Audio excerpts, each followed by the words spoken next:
everybody, welcome to today's show. I am Marissa Roberts from beautifulyorganised.com, where I show other families how to have a simpler, easier life as a family. I'm a big fan of living a calm and organised life and just enjoying your days and having time for the fun stuff as well as the stuff that you have to do.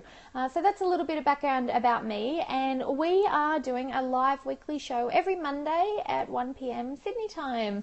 Each week what I'm going to do is pick a question that somebody has sent in and answer it live on the show. And if you're watching live with me, you can ask any questions below that are about that topic, and I'll try and get to those as well. I do get a little bit distracted trying to keep on top of everything on Periscope, so if I miss your question, then you can ask it at the end. We'll have some extra Q&A time.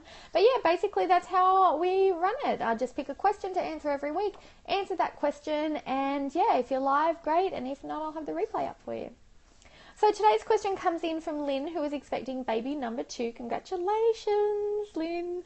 And she wrote in and said, look, do you have any advice on how to make the transition from one child to 2 children a little bit easier? How do you deal with the overwhelm that comes from going from 1 child to 2? So I actually have 10 tips that I want to share with you today. And I want to cover it in 2 different focuses. I've even got notes so I don't forget. The first focus is I want to share with you some things that are going to make it easier for your older child when you bring a new baby home with you. And that's mainly because the biggest issue I find for parents when they bring a new baby home is jealousy of the older sibling. You know, their life has changed in a huge way all of a sudden. They've had no control over what's been happening and the fact that their life is different. They've had you alter themselves all of their lives, and you've basically said to them now, hey, we're getting a new brother or sister, isn't that exciting? You know, your world's going to change forever and you've got no choice about it. So that's quite hard for children. So I want to make sure that, you know, we cover it from their perspective, because that's going to make it easier on you if they are happy with their transition as well. The other points I'm going to do are basic day-to-day tips to make life easier for you as a parent. So how do you go about the day-to-day living with 2 kids instead of 1? Tip number 1, the first thing I'm going to say is if you have to make any big changes, don't make them right before the baby is due, okay? So when you're thinking of, for example, if the older child needs to change bedrooms, or if you need to do toilet training, or if there's a big change in your routine, try not to do that right at the end of your pregnancy. If you can do it 3 or 4 months out towards the end of the pregnancy, that would be much better. And if you're going to bring a change into the family, try not to say it's because of the new baby. So instead you could say it's a reward or a celebration for something they've done as being, you know, a big girl or a big boy. Okay, so our example for that, Sophie changed rooms just before Georgia was born. We have 3 rooms in our house and they're basically side by side. So we have our room, then what was the baby's room, and then the older child's room. So we had to move Sophie from that room to that room. And the way we did it was really more a celebration of her growing up and being a big girl. We didn't actually mention the baby at all. We just talked about how exciting it was now that she was grown up and got to have a big girl bedroom. The next tip, if you are worried about sibling jealousy, one of the easiest ways that you can get around that is to do the old present for the older child from the baby trick.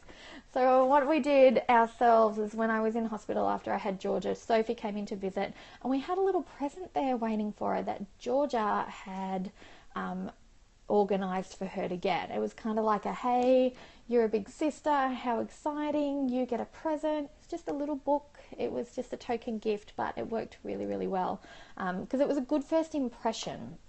So the next one, oh, this worked really well. Okay, so I find one of the things that older children really struggle with when there's a new baby in the home is the fact that the baby is often in their mum's arms, and they used to be the person that was cuddled a lot and held a lot, and you know, it was really the center of attention. So it can be quite tough for the older child to see the mother in particular, parents in general, but the mother in particular. It's very hard to see that mum holding a new baby all the time. So when you're talking about feeding and snuggling and resting and changing and spending all your time with the new baby, that's a really big change, and that can be quite negative for some older children.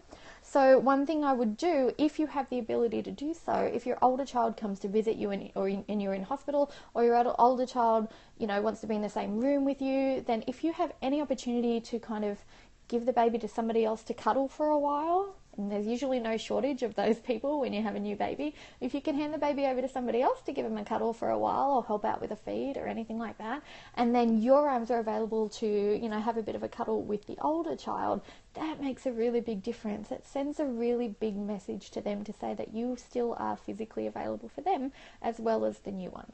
The next tip is to include them in the day-to-day stuff. So make sure that nappies, for example, are in a place where your older child can reach them for you. And you can say, oh, can you help mummy please? We need a nappy. Can you bring that over? I guess if you're in the US, you would say diaper instead of nappy. But that's what I mean. Wipes, anything that's not dangerous for the older child to handle, but is within their reach and is safe for them to use.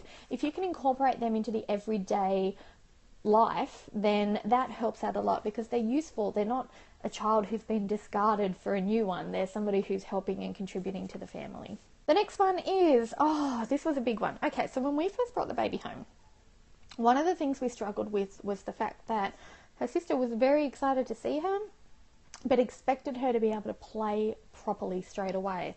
So she wanted to smother her in kisses and cuddles, and she wanted to, you know, pick her up and take her places. And I wasn't comfy with that at all. I had a 2-year-old and a newborn. I didn't think picking up at that age was, you know, relatively safe.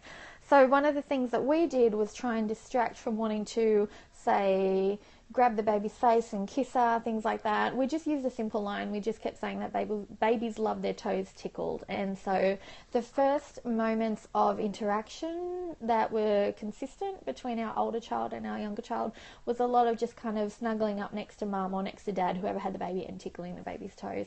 And that really formed quite a bond without it needing to be a big thing. The last thing that I think helped a lot with potential jealousy of siblings is this amazing book that my friend let me borrow, although it's been 4 years and I haven't given it back yet. Sorry, Ange. We have a book called There's a House Inside My Mummy, and the story is all about how the mum has a baby in her tummy and the baby's growing up, and it's a baby for the whole family to get excited about. And it basically ran through what to expect in a child's terms or terminology, so that it wasn't a surprise when the baby was born. It was something that everybody read together and shared in the experience, and it was really valuable that way and helped a lot. I've got 5. I've got 5 more tips that I want to share with you that are more geared towards making day-to-day life easier for you as a parent or a mother. First thing I want to say is get ready for the fact that your older child will seem needier. They may regress as far as milestones. They may want to be more of a baby again because a lot of your attention is now on the new baby. Don't worry if that happens. It's actually quite normal. One thing to get around that is to really look at the time that you spend together and make it as snuggly as possible, you know.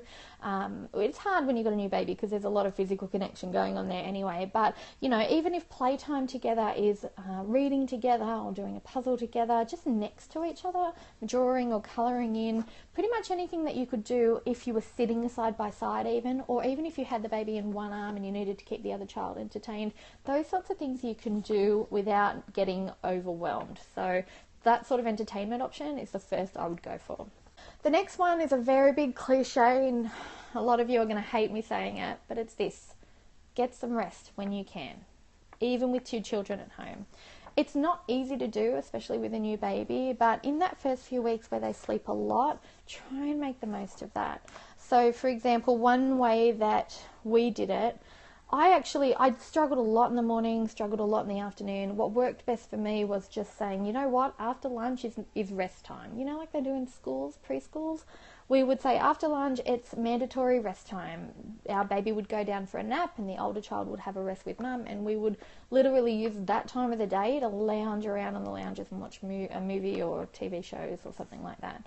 I picked movies and TV shows over reading at that point because even just sitting there and reading a book, you know, I needed a bit of time to zonk out.